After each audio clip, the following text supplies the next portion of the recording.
Tantor Audio, a division of Recorded Books, presents Where Tyranny Begins, the Justice Department, the FBI, and the War on Democracy, by David Rohde, narrated by Eric Jason Martin. Wherever law ends, tyranny begins. John Locke, 1689. Author's Note. The vast majority of the people I interviewed for this book asked to remain anonymous. That is not unusual for employees of the Justice Department and the FBI, where discretion is prized for legitimate reasons. Over time, though, it became clear that one emotion was driving many of the requests: fear. This book is both an investigation and a psychological study. It exposes and explores how Donald Trump successfully used online denigration, the rampant spread of conspiracy theories, and threats of violence to discredit, divide, and intimidate FBI and DOJ officials. The difficulty I found in getting people to speak publicly increased my already deep respect for the journalists who have covered the DOJ and FBI in the Trump and Biden years. Their extraordinary work is cited in endnotes, but I want to also acknowledge it here and thank them. Their reporting is the foundation of this book. Former Attorney General William Barr declined multiple interview requests. I have included brief passages from his memoir to convey his views of events that this book describes, and cited his memoir in the endnotes. Most of all, I thank the DOJ and FBI officials who overcame their fear and did speak with me. This book would not have been possible without their courage. Prologue. A Come-to-Jesus Meeting. On August 1st, 2022, senior Justice Department and FBI officials gathered on the 7th floor of the FBI headquarters in Washington, D.C., for a historic meeting. They exchanged pleasantries, shook hands, and took seats in room 7427, the FBI General Counsel's conference room, a nondescript gathering place with a long rectangular table surrounded by no-frills office chairs. Each official, all of them men, wore a suit, tie, and dress shirt, mandatory attire on the storied floor that houses the office of the FBI Director and his top advisors. The senior DOJ officials had left their headquarters, an elegant mix of classical and Art Deco architecture, and met their bureau colleagues across Pennsylvania Avenue in the FBI headquarters, a brutalist structure considered one of the ugliest buildings in Washington. Their goal was to have what one participant later called a come-to-Jesus meeting. For months, prosecutors from the DOJ's National Security Division and the leaders of the FBI's Washington field office had argued over an ongoing criminal probe. Tension and debate between prosecutors and agents during an investigation is routine and often welcomed, but this case had taken on an extraordinary level of intensity, pressure, and acrimony due to the potential defendant, former President Donald Trump. The relationship between the DOJ and the FBI, the country's two most powerful federal law enforcement agencies, had ebbed and flowed in their century-long joint existence. Located a few blocks from the White House, the Justice Department, led by the Attorney General, both predates and oversees the FBI. The department's Latin motto, Qui pro domina justitia sequitur, or Who prosecutes on behalf of justice, describes its mission to apply the law equally, without fear or favor, to all Americans. That has not always been true. During the Cold War, FBI Director J. Edgar Hoover had repeatedly bypassed the Attorney General and unilaterally conducted law enforcement operations designed to infiltrate, disrupt, and discredit political leaders and organizations that Hoover deemed subversive. Hoover's perceived enemies ranged from Martin Luther King Jr., who the FBI Director viewed as a communist, to the right-wing John Birch Society. Hoover also secretly provided the 8 presidents he served for Republicans and for Democrats, with dirt on their political rivals. Justice Department officials committed abuses as well. In 1919 and 1920, Attorney General A. Mitchell Palmer, with Hoover's help, rounded up thousands of immigrants, falsely declared them dangerous radicals, and deported hundreds of them in the hopes of boosting his own planned presidential campaign. In the early 1970s, John Mitchell, Richard Nixon's Attorney General, used the Justice Department to target Nixon's perceived political enemies, from opponents of the Vietnam War to black nationalist groups to officials suspected of leaking politically damaging information about the president. After the Watergate scandal and the historic Church Committee congressional investigation exposed decades of abuses by the FBI and CIA, sweeping reforms were enacted in the late 1970s to prevent presidents, attorneys general, and FBI directors from using the DOJ and FBI for improper political or personal gain. Those reforms also reinforced the dual and contradictory duties of the Attorney General and the FBI Director. Both leaders were expected to enact the broad policies of the President, such as cracking down on violent crime or strictly enforcing environmental laws. At the same time, they were expected to investigate, in a fair and non-partisan manner, potential crimes or corruption by presidents and their aides.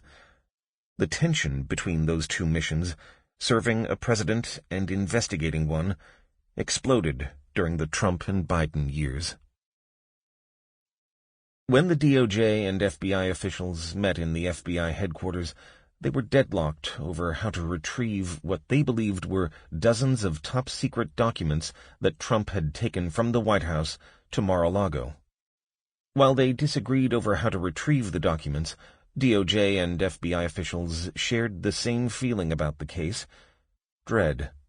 They had initially assumed that Trump would simply hand over the materials.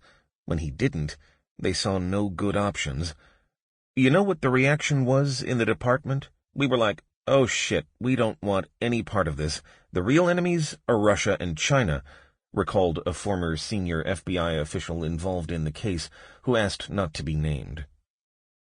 Stephen D'Antuono, the head of the Bureau's Washington field office, feared that the documents dispute would further erode public faith in the FBI. I was worried about it increasing distrust in us, D'Antuono said in an interview.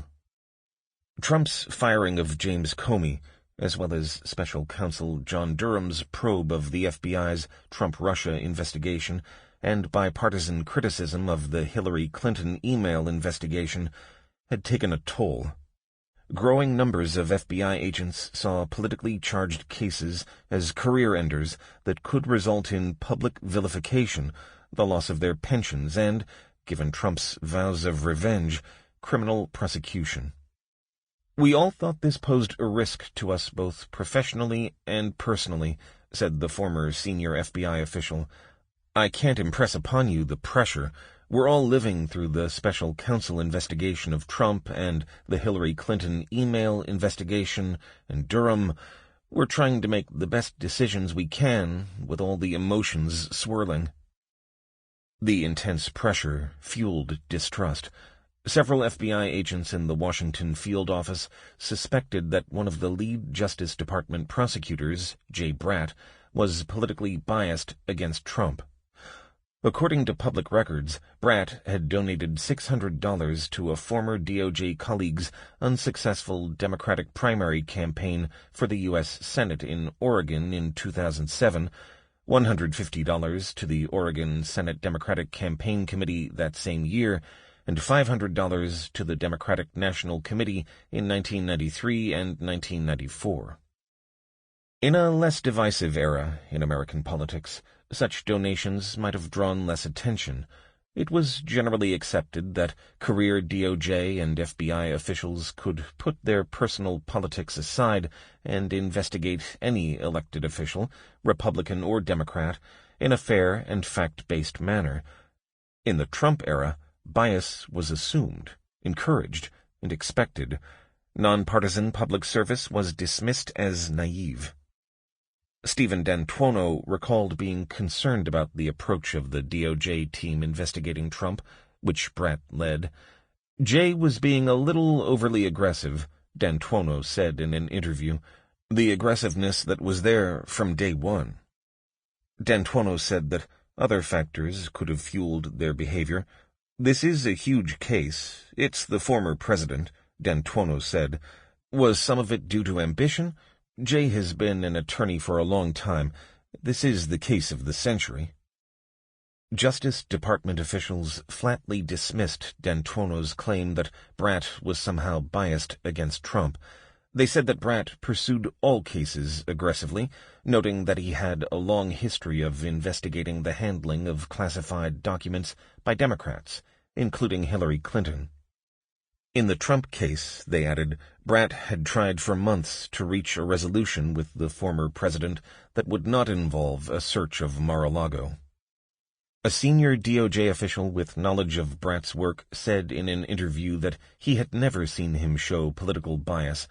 It would be hard for me to overstate how much I disagree with that characterization, said the official, who asked not to be named. He is one of the finest career prosecutors I've worked with. I've never seen a hint of bias. Justice Department officials feared that foreign adversaries might try to gain access to the classified documents in Mar-a-Lago. Matthew Olson, the head of the DOJ's National Security Division, which investigates leaks of classified information, had brought a draft search warrant to the meeting at the FBI. If they could persuade a federal judge to sign off on the warrant, FBI agents could immediately enter Mar-a-Lago without Trump's permission and retrieve the documents. D'Antuono said he and other FBI agents were determined to recover the classified documents, but not in a way that they saw as needlessly provocative. D'Antuono worried that a search would bolster years of exaggerated claims from Trump that the FBI was politically persecuting him. Hyperpartisanship, conspiracy theories, and distrust threatened to paralyze the investigation. The most senior Justice Department official at the meeting was Olson. A graduate of the University of Virginia and Harvard Law School, Olson had worked as a federal prosecutor in Washington, as general counsel of the National Security Agency, and as director of the National Counterterrorism Center during the Obama administration. FBI officials viewed Olson as aggressive but fair. Bratt, also a Harvard Law School graduate, was seen as more pugnacious. George Toscas, a career DOJ lawyer and top counterintelligence official, joined the meeting by phone. The FBI team was led by Jason Jones, the FBI's general counsel. A Cornell Law School graduate, Jones had been a federal prosecutor in New York and a DOJ official before working at the same Atlanta law firm as FBI Director Christopher Wray. Alan Kohler, a New Jersey native who graduated from Rutgers with a master's degree in engineering, headed the agency's counterintelligence division. D'Antuono, a Rhode Island native and a graduate of the University of Rhode Island, had worked as a CPA before rising through the bureau ranks to become head of the FBI's Washington field office. The officials hailed from different parts of an increasingly stratified America, economically, politically, and culturally, and they found themselves at the center of a historic 6-year-long power struggle between Trump-led Republicans and Biden-led Democrats that was the worst political and legal crisis in the United States since the abuses of Hoover and Watergate. At the same time, millions of Americans deeply distrusted the FBI and DOJ thanks to cable news and social media becoming consequence-free cesspools of hyperpartisanship, grievance, and conspiracy theories. The bias of the officials in the room, though, was toward defending their institution and enforcing the law equally, not either political party. Bratt argued that Trump's defiance of a subpoena they had obtained in May was clear. On June 3rd, Bratt and 2 FBI agents had visited Mar-a-Lago and met in person with Trump's lawyers. The former president's attorneys handed over another 38 documents that contained classification markings, and gave them a signed certification stating that a diligent search had been conducted and that any and all documents responsive to the subpoena had been provided. Trump himself had greeted Bratt and the FBI agents and promised to cooperate, saying he was an open book. Soon after Bratt and the FBI agents left Mar-a-Lago, they received a tip from a source. Days before Bratt and the agents arrived, staffers had moved boxes out of the Mar-a-Lago storage room where Trump kept documents from his presidency. To confirm the claim, they subpoenaed footage from surveillance cameras near the storage room. In July, the FBI officials received surveillance camera footage that stunned them. Employees had removed as many as 30 boxes of documents from the storage room just before Bratt and the FBI agents arrived. Whoever had told them to move the boxes could be charged with obstructing a federal investigation. The surveillance videos prompted Jones, the FBI general counsel, and Kohler, the FBI's head of counterintelligence, to change their position. After opposing an FBI search, they now supported one. As the meeting dragged on, Kohler asked some of his FBI colleagues to consider the damage that would be done to the FBI's reputation if they didn't treat the Trump case as they had similar cases. Since 2017, the FBI had investigated hundreds of cases of classified information being reportedly mishandled. During that period, the Bureau conducted more than 80 searches to recover classified documents. In an ongoing case in Kansas City, DOJ prosecutors were seeking several years in federal prison for an FBI analyst, Kendra Kingsbury, who had improperly taken 386 classified documents from her office to her home, in violation of federal law. But D'Antuono and several of his subordinates were unpersuaded that the search needed to be done immediately. D'Antuono felt that the documents were secure, noting that Secret Service agents were present at the resort. He wanted Olson to call Trump's lawyer, Evan Corcoran, and ask him to convince his client to agree to a consensual search. "I think he would have worked with us," D'Antuono recalled, referring to Corcoran. Regarding Trump, he said, "We search his place, and we're walking right into his M.O. You gotta know the behavior of the person you're dealing with." Justice Department officials shared the FBI's concerns about stoking conspiracy theories about both organizations, but argued that a clear track record existed that Trump was not cooperating.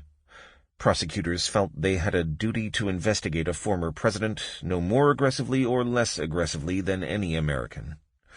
In an earlier email exchange, Toscas, the DOJ counterintelligence official, had written to FBI officials, "We don't care about optics."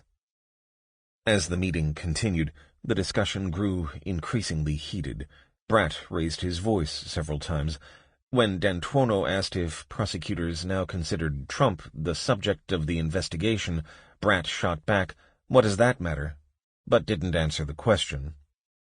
D'Antuono knew that Trump was not listed as a subject in the FBI's case file. "Everybody was arguing," recalled one participant, and FBI officials from the Washington field office were in open conflict with Bratt.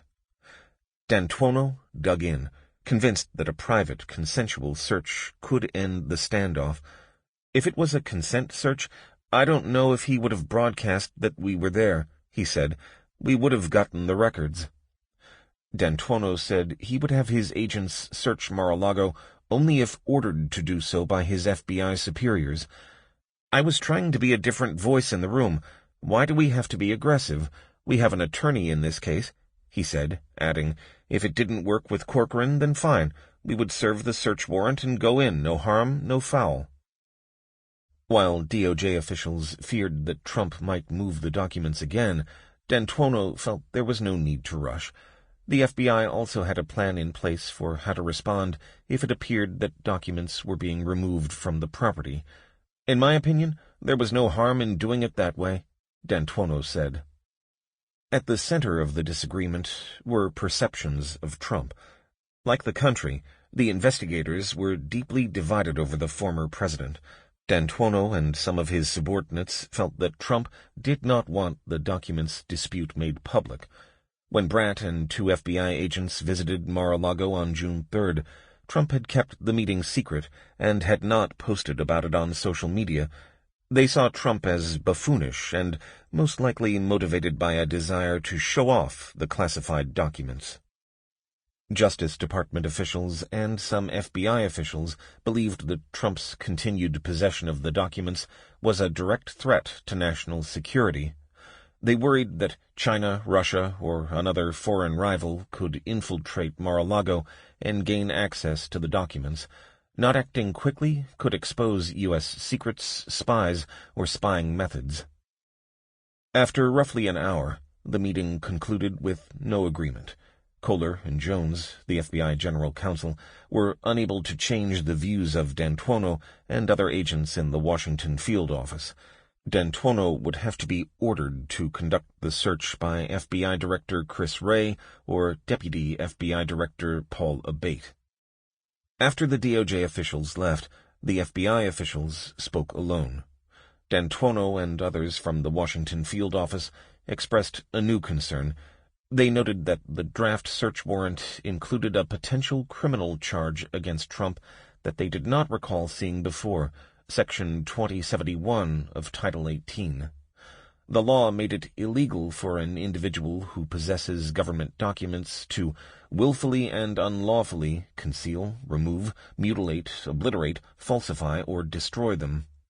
If a person is convicted of the charge, they shall be disqualified from holding any federal office.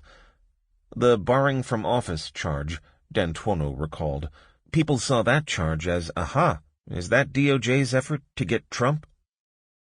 Other FBI officials disagreed about Bratt and did not consider him politically biased.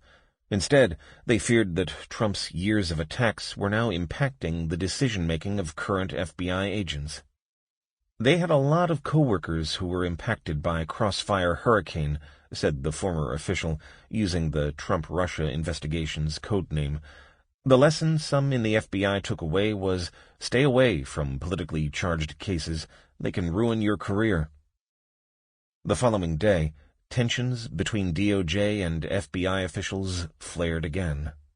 Toscas, the DOJ official who had been on the phone during the meeting, scolded D'Antuono in an email for resisting the search. "You are way out of line on substance and form," Toscas wrote. "You and your leadership seem to have gone from cautious to fearful." D'Antuono, who felt he had been called a coward, was irate. He believed he was simply being logical and methodical. "I take it to heart to do the right thing in the right way for the right reasons," he said. "They put such urgency into getting into Mar-a-Lago. For the circumstances, it just didn't smell right. It didn't feel right." The scorched earth political wars of the Trump era exacerbated tensions among law enforcement officials. "The cultural maelstrom, we were all part of it," recalled the former senior FBI official. "You know that whatever decision you make, you're going to be crucified. You either do the search and get crucified by the Republicans. If you don't do it, the Democrats crucify you." The following day, an official known to few Americans ended the debate over Mar-a-Lago. FBI Deputy Director Paul Abate, who outranked D'Antuono, agreed that the Bureau had taken the steps it needed to execute the search. On August 8th, agents dressed in polo shirts and khakis, not jackets emblazoned with FBI, entered Mar-a-Lago and recovered 100 classified documents that Trump had retained.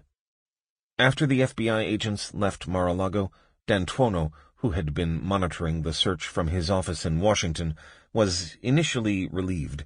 To his surprise, the agents' arrival and departure from the resort had not leaked to the press. That ended just before 7 p.m. In an error and exaggeration-laced 340-word statement, Trump disclosed the search, declared it illegal, and falsely claimed that FBI agents had occupied his residence and resort. These are dark times for our nation, as my beautiful home, Mar-a-Lago in Palm Beach, Florida, is currently under siege, raided, and occupied by a large group of FBI agents, Trump wrote. Republicans immediately called for the investigation and potential impeachment of Attorney General Merrick Garland. Attorney General Garland, preserve your documents and clear your calendar, House Republican leader Kevin McCarthy tweeted.